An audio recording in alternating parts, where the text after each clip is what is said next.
Wizards of the Coast is about to test brand recognition to its limit. In Commander Masters, which is mostly a letdown, the two high points, of course, are going to be the Eldrazi Commander deck and the Sliver Commander deck. In today's video, we're going to tear apart that Commander Sliver deck. We're going to see how much value is really there and if you should even bother buying it.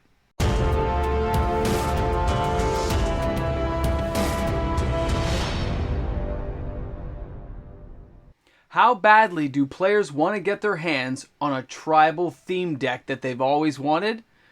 That is what Wizards of the Coast right now is counting on.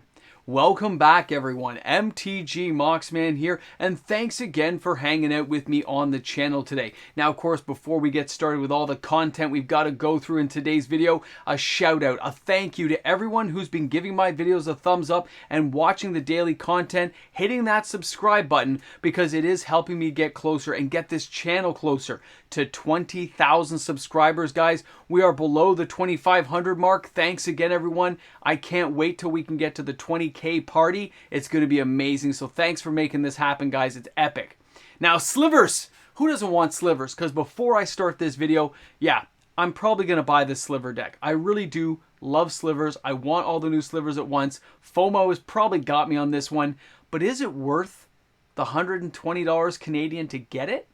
Is it actually going to have enough value in there, making this a worthy product to buy at that price point? It's not like it's a $40 or $50 Commander deck. You're talking $100 plus and tax on top of that here in Canada. I understand in the States and other parts of the world, it may be a more affordable thing, but here, that's what it's going to cost us. Now, when you're looking for product value, I understand there's lots of jank and chaff and junk inside Commander decks, but that doesn't mean there's not core pieces that make something worth buying, worth the value and time-saving measure to buy that Commander deck. Understand, as I'm new to Commander, I look at a deck and say, how many of these cards are going to stay? How many are going to go? So, of course, the first thing I would look at is the mana base. Is it a good mana base that I'm going to use? And I've now come to understand that most Commander decks, including the Sliver deck, they suck. They're not good. Okay, there's some rudimentary stuff there you might keep in temporarily, but the best choices are not there. And the biggest one they missed out on, the biggest one, and you guys can just raise your hand because you're all going to agree with me with this card. Why is Sliver Hive not there? Come on, guys, why? Just raise your hand up and say, yep, we called it. It should be there. You all knew that I was going to point out that this card is not there. I think it's fantastic that they gave us the Hive Lord. I do. Great card. Sliver Hive should have been there. I'm not asking for Mana Confluence to be deregulated, but when I look at these things, and they're not going to give us a Cavern of Souls, but I look at that Sliver Hive not being there. And I say, okay, so what did they give us? They gave us some con lands, some slow lands. It actually looks like a very slow mana base to get the slivers rolling.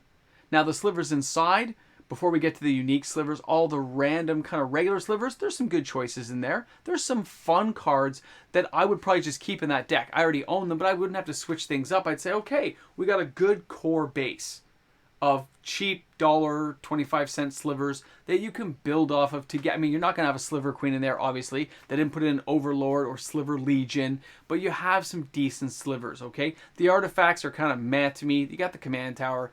So the mana base is weak, but it's kind of there. The creatures are good enough to stay, but then it really comes down to what are the unique things that they're putting inside. Because with the Sliver Hive not being there, with that land not being there, that means the mana base is not that great. And we know that, and you guys probably looked at this in other videos already, the cards that we're seeing in the deck today are going to be all rare. Okay, I think they're almost all rare, if they're not all rare. I look at those and I say, okay, that means they're probably not giving us a rare land cycle in Commander Masters. They're purposely not giving it because they added these new cards to Commander. And that seems like a cheap shot to me. It looks like they're just trying to save money and also build intellectual property value, IP value in lands like Sliver Hive. So if they put that into another set later, a year from now, anyone who's got a tribal sliver and sees the price creeping up is going to dive into that box maybe a little bit easier, saying, hey, that's a great card I'm wanting to get. It's only rare unless they upshift to mythic, but it's only a rare and I can't wait to get my hands on it. It's kind of interesting because slivers are big, same as the Eldrazi, but I'm sure we'll see that later in the week. So let's take a look at it. We know the Sliver Hive's not there, but let's take a look at some of the cards we're going to see. Now, the Titan of Littjara. Now, this isn't a sliver, but I like what this card does. It's a creature illusion. It's a 2 blue, 4 others, 6/6. I look at this, and of course, I like to have all slivers, but I know why people put things like this in. It says, as the Titan of Lajara enters the battlefield, choose a creature type. Titan of Lajara is of the chosen type in addition to other types, so you can make it a sliver, obviously. So it's going to be a Sliver Titan, kind of cool. And then, of course, it says, whenever Titan of Lajara enters the battlefield or attacks, you may draw a card for each other creature you control that shares a creature type with it. If you do, discard a card. So what we're talking about is getting a massive army of slivers on the battlefield, because you're going to be able to draw cards like mad, pour them all onto the battlefield, and mess somebody up. Okay, that's awesome. It gets me excited to think about. But how expensive that card going to be? Is the value, what are we talking, a few bucks? We've seen other cards that do similar things. Not dead on, obviously. This is a unique card being built. But it's still like, okay, I like it. I don't think it's going to be super pricey. You know what it reminds me of? When I see the Grave Mother now, I think of a hot movie that I really wanted to see super badly. I'm like, this movie is going to be just like epic. And you know, she's like the cover face trailer of what's to come. And you get inside and you're kind of like, oh, this movie is kind of like a 6 out of 10. It's not, the trailer was the best scenes. That's how I kind of feel looking at this deck. It's still good, but it could have been better. Now the next card, Taunting Sliver. This one's interesting. It's a 3/3 for 1 blue, 3 other. Sliver creatures you control. When this creature enters the battlefield, goad target creature an opponent controls. Until your next turn, that creature attacks each combat if able, and attacks a player other than you if able. So yeah, you're going to have a creature attack. It's interesting. This one might actually see some play. It's going to be, I guess, not an expensive card. It won't be super pricey, but it'll have some value that players will be attracted to. It's going to have some uses in the Sliver deck. I mean, I wonder how many tribal Sliver decks we're going to see in the next, 100 days. It's going to be interesting. Now, Regal Sliver is a bit of a letdown to me, I'm going to be honest. 1 white, 3 generic for 3/3, and it says, Sliver creatures you control have, when this creature enters the battlefield, slivers you control get +1/+1 until end of turn, if you're the monarch. Otherwise, you become the monarch. So you can pump your creatures up for 1 turn. I'd rather just bring a Sliver Legion in and beat the tar out of people is what I'm saying. That's all, guys. It just doesn't quite get me there. Now, the Lazzle Top Sliver, I actually like this one just because it's a zombie. I like the fact that this happened, you know, obviously on Amonkhet.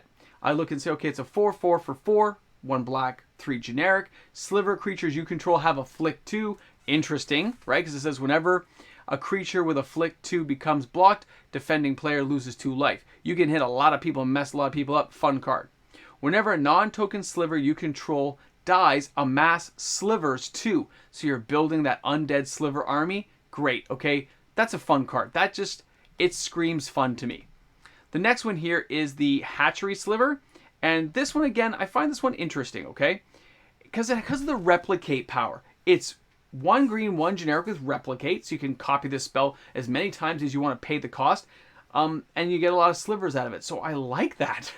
I think that's a way of building a sliver army. It's not Sliver Queen level, but it is kind of like a base power off of a Sliver Queen that I say, yeah, that's not the worst card.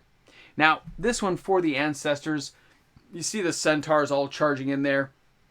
But obviously we're using this as choose a creature type. Look at the top 6 cards of your library. You may reveal any number of cards of the chosen type from among them. Put the revealed cards into your hand and put the rest on the bottom. But it has flashback. When you want to build your Sliver army, I mean, these are the guys you want to bring to the party. Very interesting. It's good to see a spell like this exists. I like it. Good card. Good card. May not be super valuable though. Now, Capricious Sliver. Carpicious? I don't know. Capricious? I don't know. However you want to pronounce it. Again, another sliver that's like 3 for 4. Kind of like the typical slivers back in the day. It says, sliver creatures you control have, whenever this creature deals combat damage to a player, exile the top card of your library. You may play that card this turn. This one, I actually, unless you build a deck right, this is not a card I'd want to use, actually. It's kind of like meh to me, but it doesn't mean it won't have uses later. So buying the deck and spending the money on these cards is probably going to be like, you know, they're probably $3, $4 cards each. So there's a lot of value that's starting to add up when you look at how many new cards they're giving us inside the set. It starts to get there.